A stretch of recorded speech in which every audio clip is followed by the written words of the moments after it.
ಪೆದ್ದಿ trailer ನೋಡಿದ್ಮೇಲೆ ಒಂದು ವಿಷಯ ಕ್ಲಿಯರ್ ಆಗಿದೆ. ಇದು ಸಾಮಾನ್ಯ ಸಿನಿಮಾ ಅಲ್ವೇ ಅಲ್ಲ, ಪಕ್ಕಾ ಎಮೋಷನ್, ರಾವ್ ಆಗಿ, ಮಾಸ್ ಆಗಿ, ಗ್ರಾಮೀಣ ಬ್ಯಾಕ್ ಡ್ರಾಪ್ ಮಿಶ್ರಣದ ಸಿನಿಮಾ ಅನ್ನುವಂತ ಫೀಲ್ ಕೊಡ್ತಾ ಇದೆ. ಟ್ರೇಲರ್ ಸ್ಟಾರ್ಟ್ ಆದಂತ ಕ್ಷಣದಿಂದ ಆ ಬೆಟ್ಟ, ಆ ಕಾಡು, ಆ ರೈಲು ಹಳಿ, ಊರಿನ ವಾತಾವರಣ ನೋಡಿ ಒಂದಂತೂ ಡಿಫ್ರೆಂಟ್ ವರ್ಲ್ಡ್ಗೆ ತೆಗೆದುಕೊಂಡು ಹೋಗ್ತಾರೆ. ಸೊ ವಿಜುವಲ್ಸ್ ನೋಡಿದ್ರೆ ಸಿನಿಮಾಟೋಗ್ರಫಿ ಟಾಪ್ ಲೆವೆಲ್ ಅನ್ನೋದು ಗೊತ್ತಾಗುತ್ತೆ. ಹೀರೋ ಎಂಟ್ರಿ ಬಂದಾಗ್ಲೇ ಇವನು ಸೈಲೆಂಟ್ ಆದ್ರೂ ಕೂಡ ಡೇಂಜರ್ ಅನ್ನೋಂತ ವೈಬ್ ಕೊಡ್ತಾನೆ. ಡೈಲಾಗ್ಸ್ ಕಡಿಮೆ ಇದ್ರೂ ಕೂಡ ಸ್ಕ್ರೀನ್ ಪ್ರೆಸೆನ್ಸ್ ಮಾತ್ರ ಫುಲ್ ಫೈರ್. ಇನ್ನು ಬ್ಯಾಕ್ ಗ್ರೌಂಡ್ ಮ್ಯೂಸಿಕ್ ಕೂಡ ಸೀನ್ಸ್ಗೆ ಸೂಟ್ ಆಗಿ ಗೂಸ್ ಬಂಪ್ಸ್ ಕೊಡ್ತಾ ಇದೆ.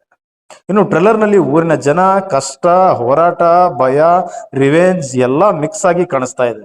ಇನ್ನು ಕೆಲವೊಂದು ಸೀನ್ಸ್ ನೋಡಿದ್ರೆ ಇದು ಸರ್ವೈವಲ್ ಸ್ಟೋರಿ ಆಗಿರ್ಬೋದು ಅನ್ನುವಂತ ಅನುಮಾನ ಕೂಡ ಬರುತ್ತೆ.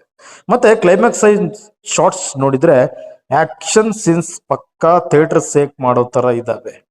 ಇನ್ನು night shorts, torch scenes, crowd visuals ಎಲ್ಲ ಕೂಡ ರಾ ಆಗಿ ಶೂಟ್ ಮಾಡಿರೋದು ಟ್ರೇಲರ್ಗೆ ದೊಡ್ಡ ಪ್ಲಸ್ ಪಾಯಿಂಟ್. ಯಾವುದೋ ಆರ್ಟಿಫಿಷಿಯಲ್ ಫೀಲ್ ಇಲ್ಲ, ನ್ಯಾಚುರಲ್ ಲುಕ್ ನಲ್ಲಿ ಸಿನಿಮಾ ಮಾಡಿರೋ ತರ ಕಾಣಿಸ್ತಾ ಇದೆ. ಇನ್ನು ಇನ್ನೊಂದು ಹೈಲೈಟ್ ಅಂದ್ರೆ ಬಿಜಿಎಂ ಪಕ್ಕಾ.